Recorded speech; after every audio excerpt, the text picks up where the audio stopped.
Македонски и други возачи од Западен Балкан приведени во Унгарија, бидејќи го прекршиле правилото 90 во 180 дена. Нели нормално стигате на граница, гурате колона, стигнав кај унгарците на пасошка контрола. Ми извадија прекорачување од 6 дена, ми рекоа да го паркирам камионот. Го паркирав камионот, 5 души дојдоа по мене, ми земаа пасош со враќање и ме однесоа во привремен притвор. Значи не бев само ја, колеги од Србија, Босна и од наши други фирми од македонски машини. Све тоа траеше околу 4 часа кога седевме таму, добивме записници, не пуштија, не ослободија, ни рекоа дека имаме дали некој од нас со забрани, некој плюс парични казни, сите да си ги прегледаме записниците и не вратија назад во Србија, не спроведоа со полиција назад во Србија, како криминалци.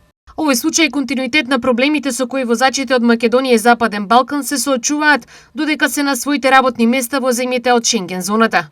Проблемот е во тоа што дел од возачи, односно превозниците, не разбра начинот на пресметување. Значи се пресметува од денот кој ќе те запрат на за 180 дена.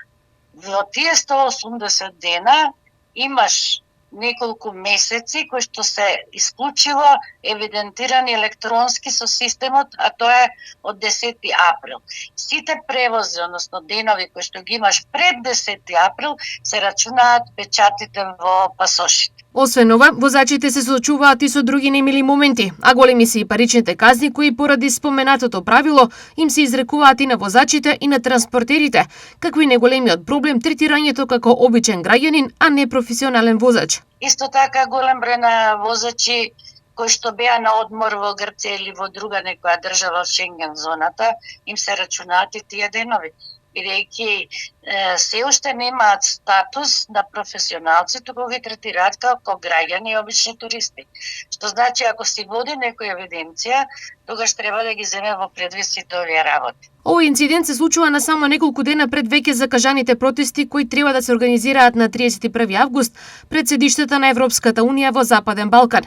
На 1 септември Европската комисија треба да го разгледа барањето на транспортерите од Западен Балкан токму поради овие причини. Суштината е во тоа да треба заеднички се бориме.